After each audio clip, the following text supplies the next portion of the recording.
Welcome to the second episode of the Uganda We Want with Dr. Sarah Bireete. She's here with us sharing the kind of Uganda that she envisions. I hope you picked something from the first episode when she was talking about the real problem of our country, and that is leadership. She strongly talks about this because she knows if we fix our leadership, we'll be enjoying the kind of Uganda that all of us we envision. Doctor, thank you so much for coming again and giving us time to share with us the kind of Uganda that you want. I think everyone likes your passion. You're so passionate about Uganda. You're so passionate about the region, about the continent, and the world. Could you please greet our viewers in this second episode, and then we start from there? Greetings, viewers, and I'm glad that you've chosen to bring me back to this wonderful program, the Uganda that we want. Yeah. I hope to share more insights. Yeah, let's just dive into, last time you were talking about the word fixing. I picked it and so it was one of my final remarks when we were concluding our first episode. How can we fix all this, especially starting with the leadership? And I know you'll be talking about more other things, but let's start with the leadership. How can we fix it? You said we should overhaul. I think everyone can say that, but give us the how.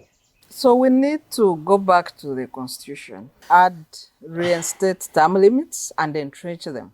Because the mistake the Constituent Assembly delegates made was to assume that Uganda will always have leaders of goodwill when we have not had any at all. Yeah. I have had discussions with the members that were in the Constituent Assembly, asking them to, I wanted to understand, why would they miss entrenching the term limits in the Constitution?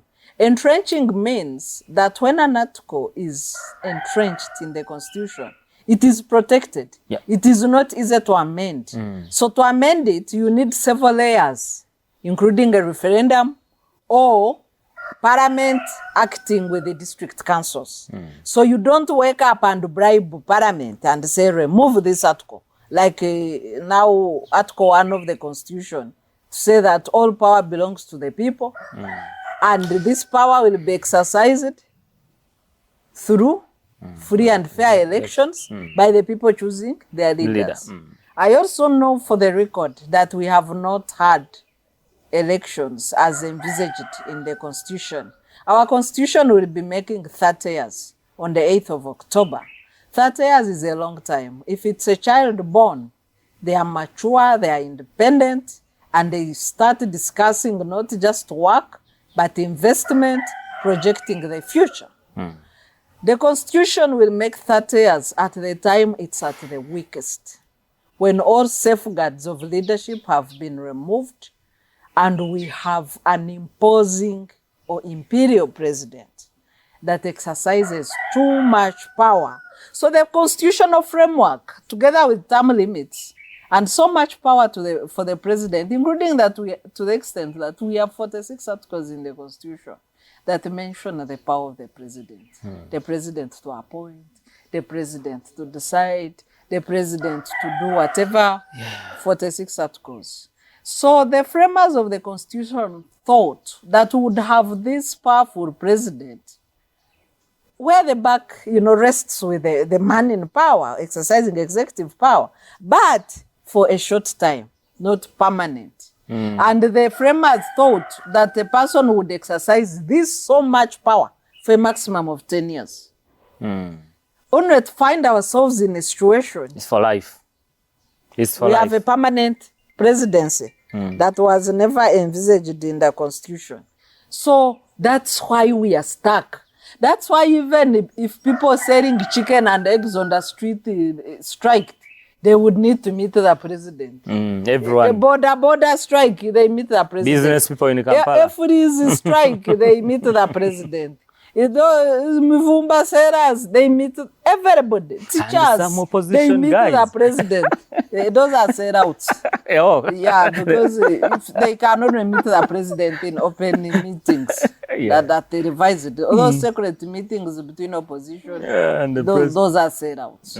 So when you look at that situation, the president with the power, legally to determine matters of life and death, a president who is a de facto minister of finance and controls the budget, a president who goes around the country with envelopes. At one time, I think he had gotten overwhelmed and decided to carry money in a sack.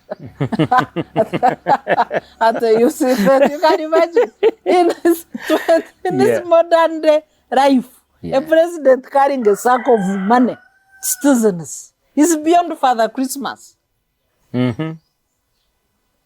Everywhere he goes, envelopes.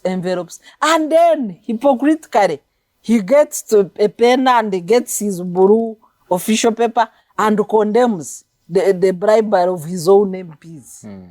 If people are, because people run by example. Yeah, he defended his, and then he was now condemning what his MPs in the Prime Minister are doing. I'm the only one who is supposed to give money. You stop giving money. Like how? You can only lead by example. Yeah. So what this kind of presidency, we need to get rid of it. Where should we start from, Doctor? Because when you say we start from the Constitution, fix it. Who? Because you must have people. Okay. So I had mentioned in the previous episode that we must reconstruct the citizenry. Because now if you look at, for example, the crisis we are dealing with of commercialization of elections, the people are saying also, give me something. I'm not going to vote for nothing. Yeah, if you don't give me, I don't vote you. Very unfortunate. Very, very unfortunate.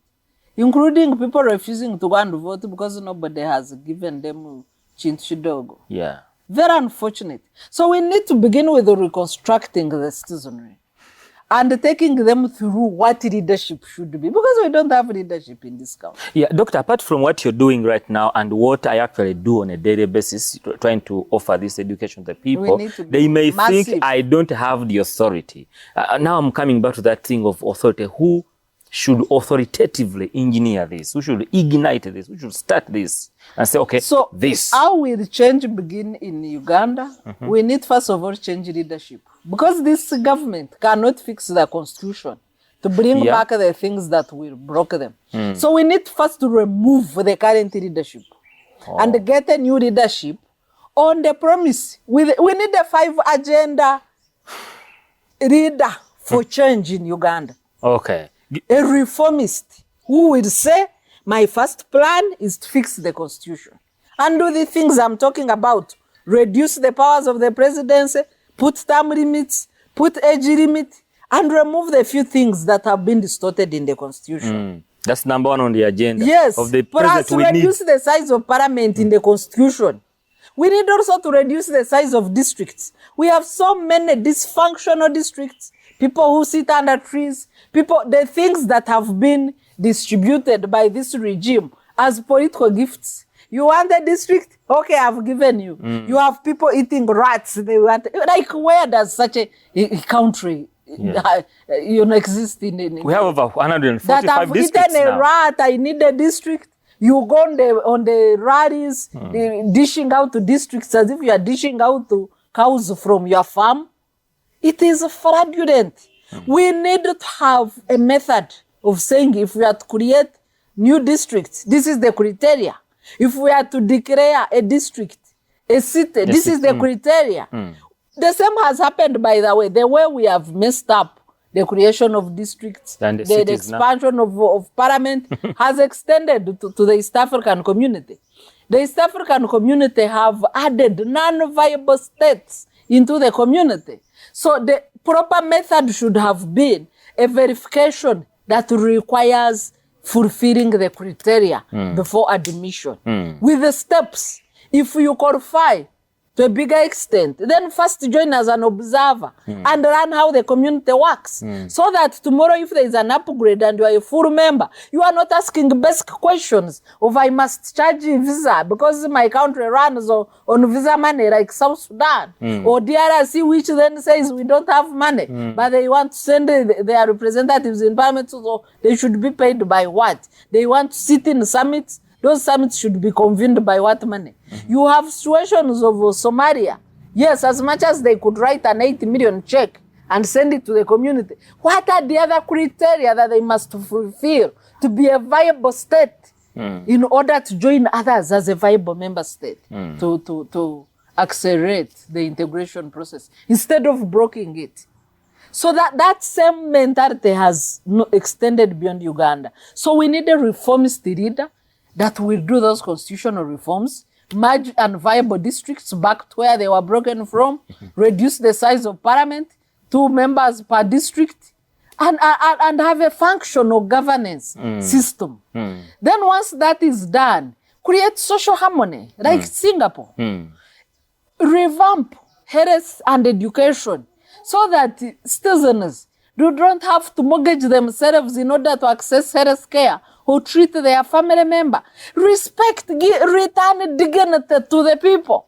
Because if we need to gather to wash for car wash in order for Sarah to receive medication, you are taking away my dignity and privacy. The person where we are, that I'm people have looking to wash. so vulnerable. Yes. As if I'm not in my country. And then tomorrow everybody knows, yes, we saved this one through car wash. And no, let's return dignity to the people.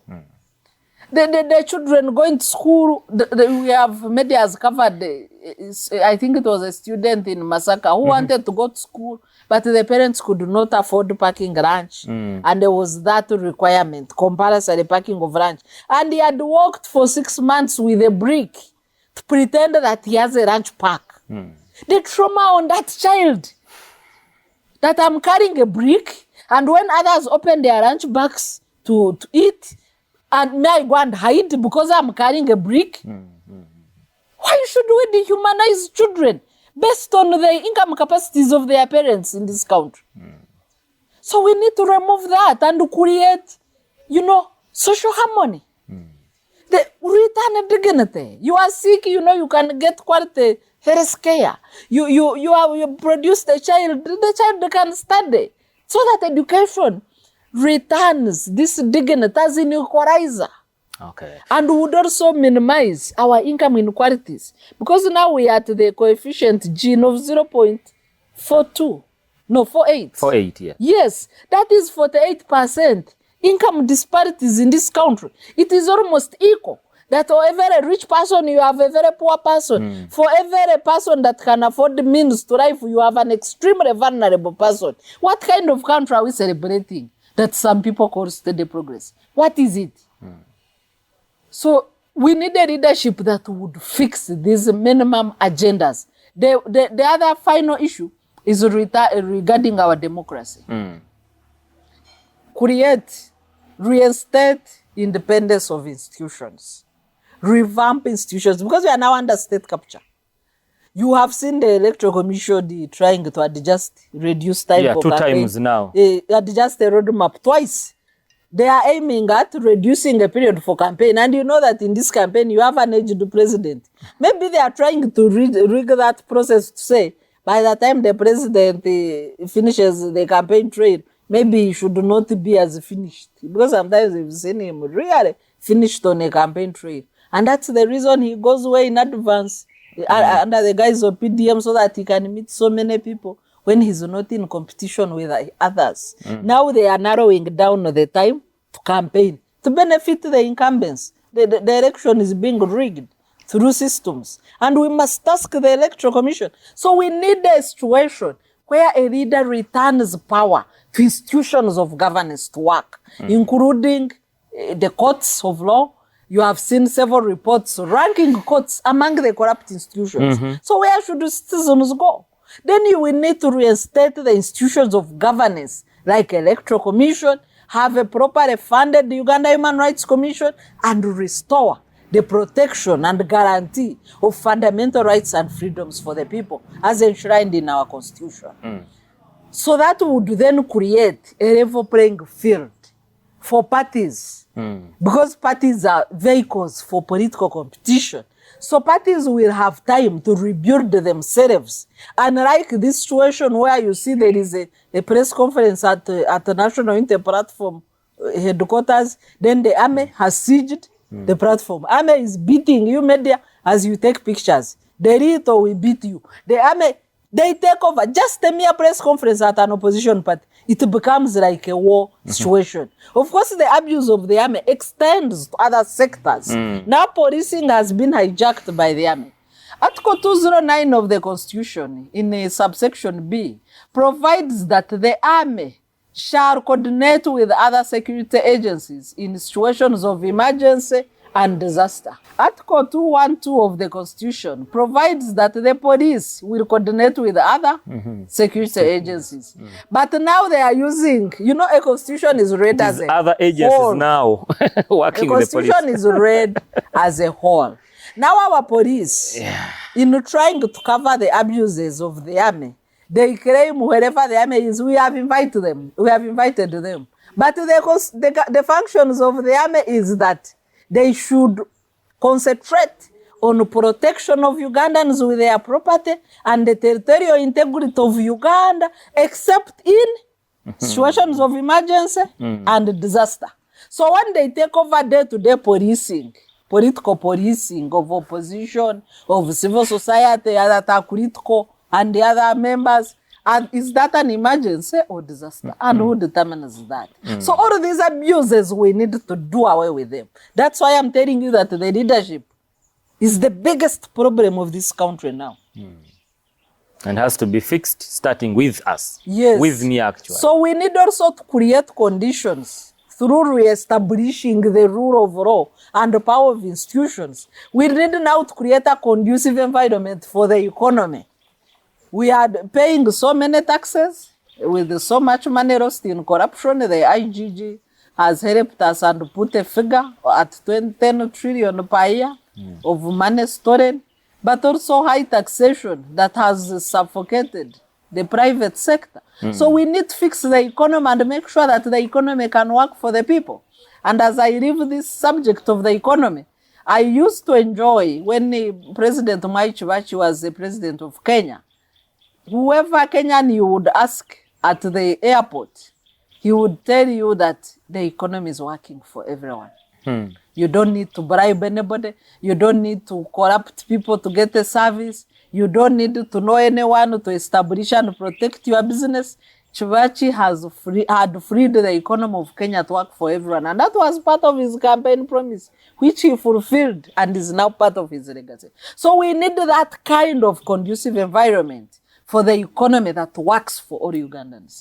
Those are the basic reforms that we need once we attain change. So if we can achieve this in the 5 years of a person that will have been at the helm of change, then Uganda will be free. Everybody will be free to organize. People will be free to go about their businesses. If you are in the business sector, you will be free to invest, innovate, and create. We're free. Ugandans and return their power, sovereignty, and dignity. And that's the only time that Uganda can take off and develop. Forget the slogans of 10-year forward and whatever. They are just slogans. Without fixing the basics, we cannot get anywhere. Yeah. Doctor, we talked about political parties. Okay. I want to see how the political parties in Uganda are helping us to achieve that. And do you think political parties are chained?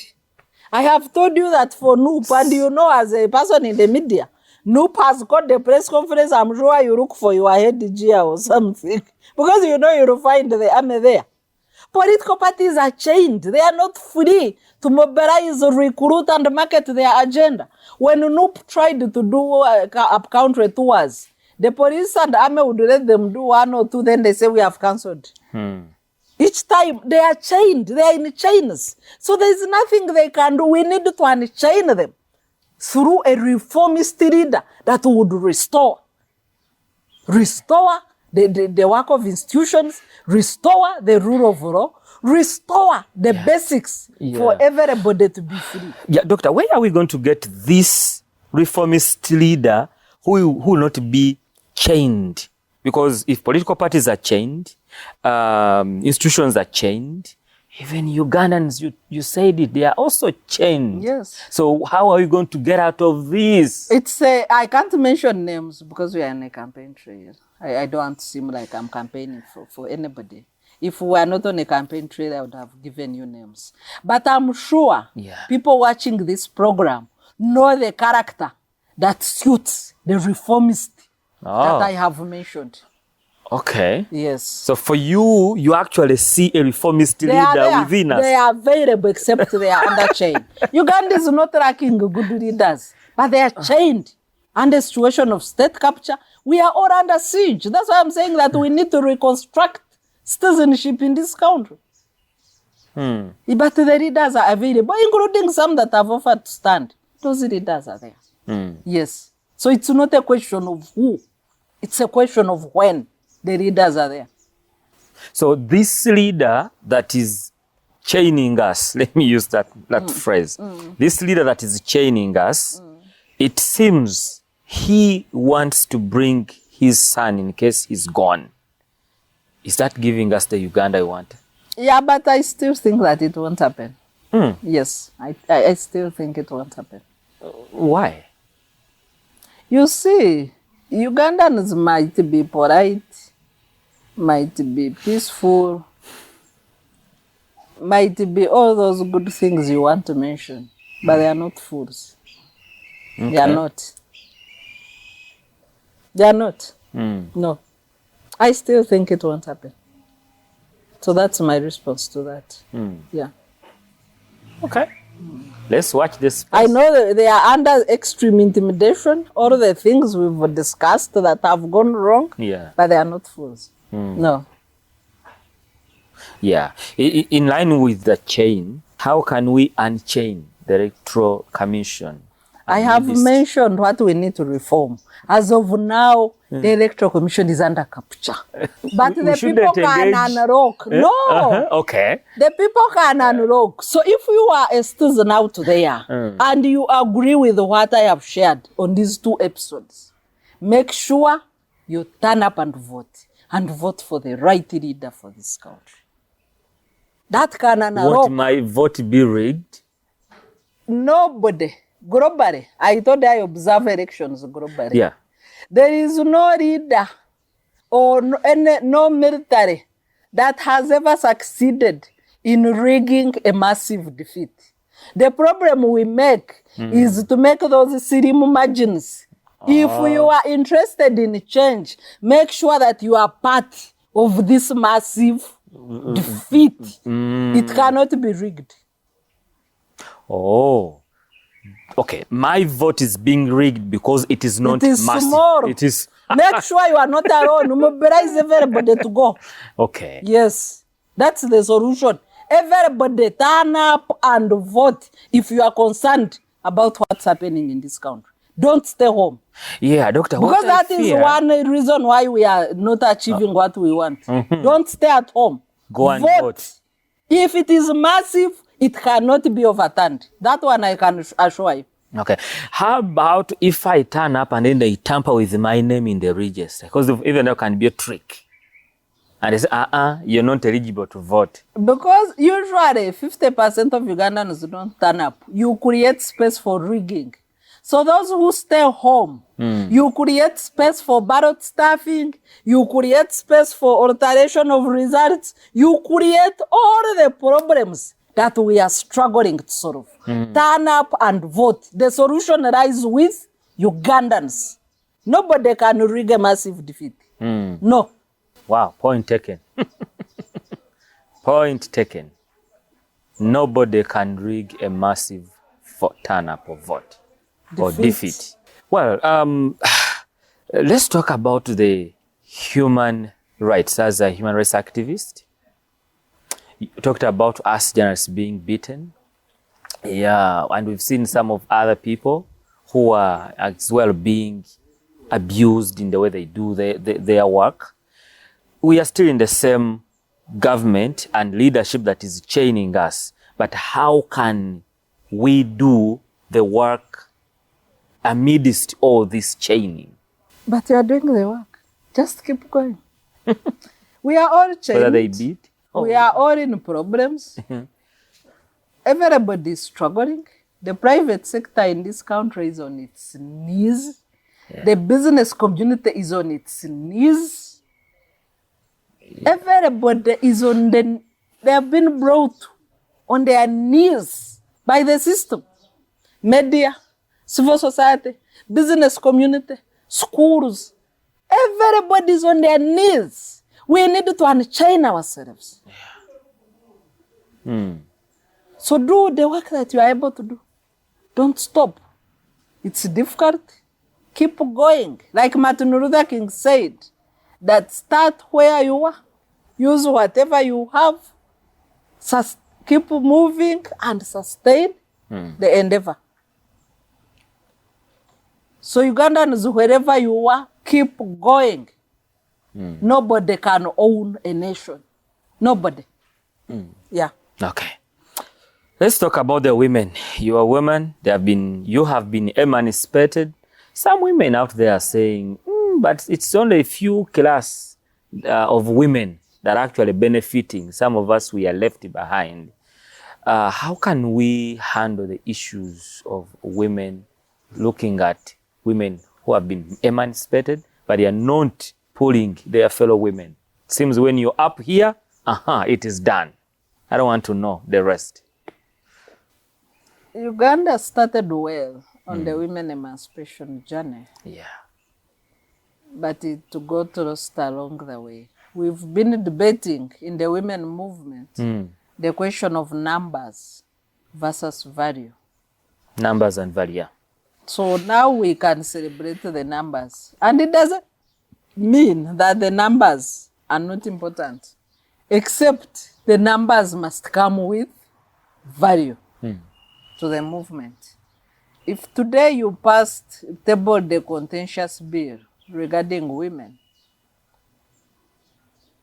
for example, we have had a stalemate on the marriage and divorce bill. Even when people's concerns, including the religious leaders, including the culture, including the Muslims, even when their concerns were addressed, the bill cannot be passed. So I want to use that as a litmus test as to whether the women movement is delivering for the women or not. So if you have this bill that is so critical to the movement, gathering dust for 20 years, are the numbers working or not? If the women in parliament cannot explain the importance of this bill to their colleagues, then why are they there? If we have had workshops where the women MPs alone come to challenge us and the campaign this bill, because they don't understand it. They can't comprehend the issues. They are detached from the reality of the situation of an ordinary woman on the ground.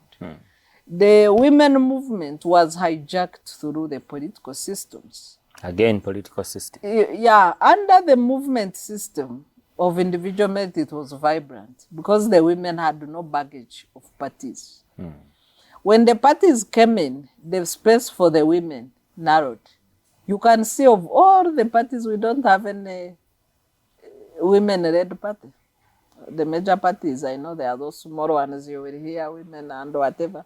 But yeah. The common peasants. If you pick the major 7 parties, there's no woman leader. If you look at the women and the role they play in these parties, it's tokenism. We have again gone back to patriarchy and the male dominance in parties. If there will be one seat here, one vice president here and there, but what decisions do they make? The value. The numbers, yes, the value that should come with those numbers. We have lost it in the multi-party system. So when you have a women position, a position of the women movement, But a party position is against the position of the women movement. The women run away to support their party position because of godfatherism in the women elective politics, but also fear of repercussions. So most of these women MPs are determined by men. You have about 3-4 powerful men in a district. They say, this is the woman we are supporting.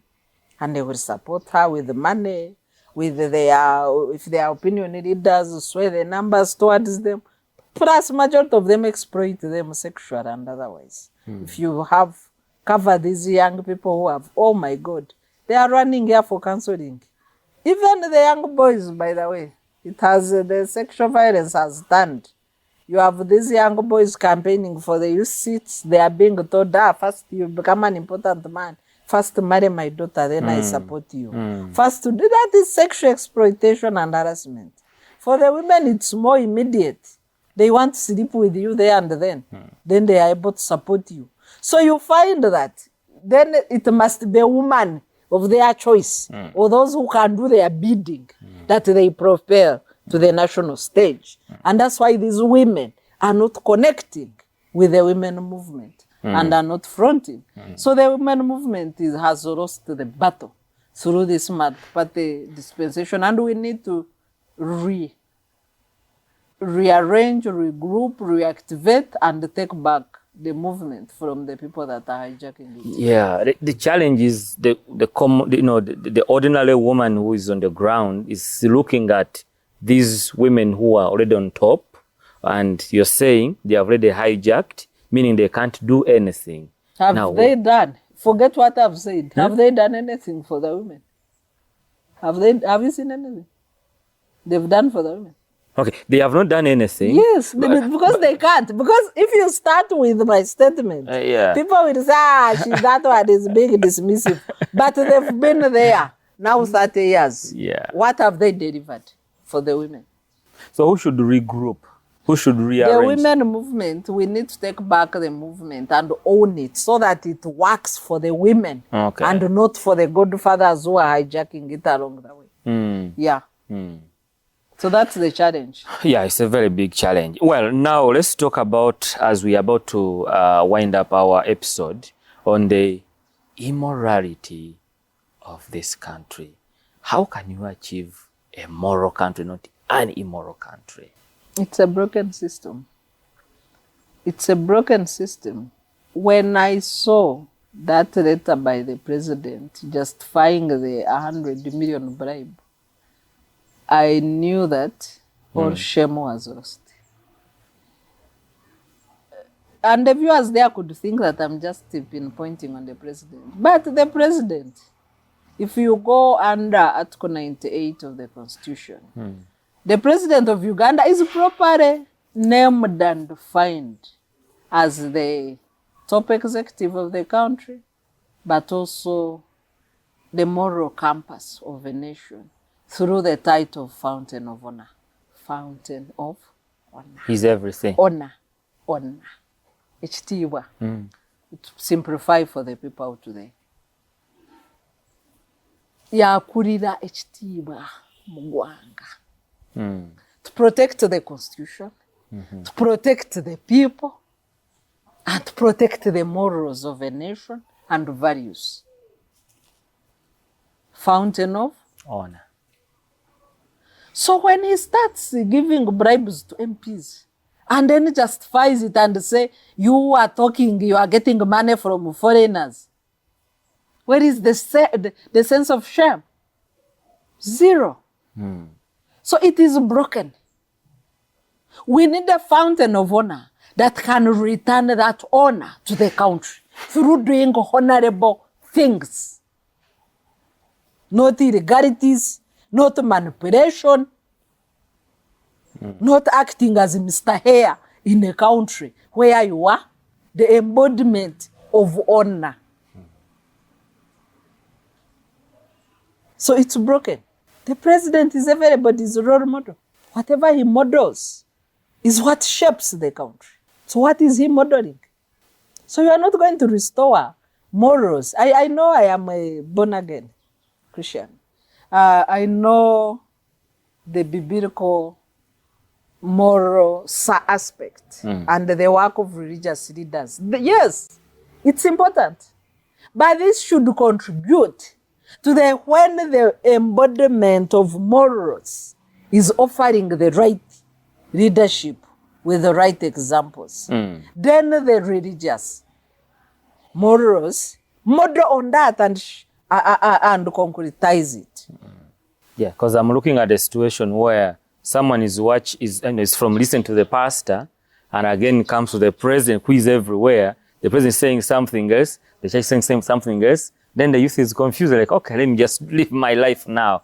If these two are not merging, the religious leader says, don't bribe, okay, that is sin. And now the fountain of honor, as you say, is saying, no, it is very fine. It is very okay. After all, they are not getting from foreigners. Yeah. It is broken. You're reminding me what he said when he was in Kororo, that, okay, if it is okay, they invest. Yes. So it is broken. Forget it.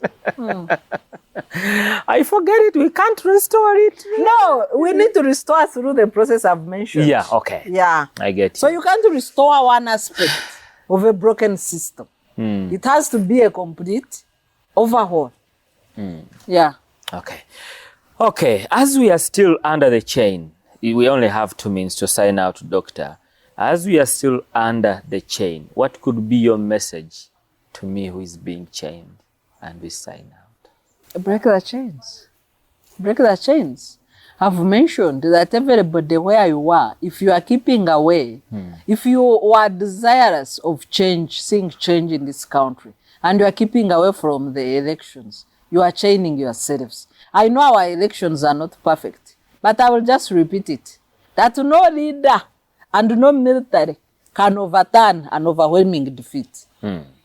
Overwhelmingly vote for change, and you will achieve change, because that change will be protected by the numbers. Okay. Well, Doctor, you can face that camera and in just a minute summarize for us the Uganda you want to see, and we get out of here. I want to see a Uganda where there is rule of law, where there is meritocracy in public service, where there is a conducive environment for the investment and private sector and business community to flourish, where the institutions of governance are not under state capture, and where we have order in leadership with the restoration of provisional amendments in the Constitution. I would like to see a Uganda where the citizen has dignity, dignity through service, dignity through proper education, dignity through proper health care, so that we don't need to wash cars for our relatives who are foreign sick to raise money. These are services that your country must deliver. I want to see a functional and working economy for everybody. I would like to see a Uganda that works for all of us. Thank you so much, Dr. Sarah, for the time you have given us to share with us the kind of Uganda that you envision. And we want to wish you all the best as you continue to unchain those who are chained. For now, we Thank you so sign much out. for inviting me. You're welcome.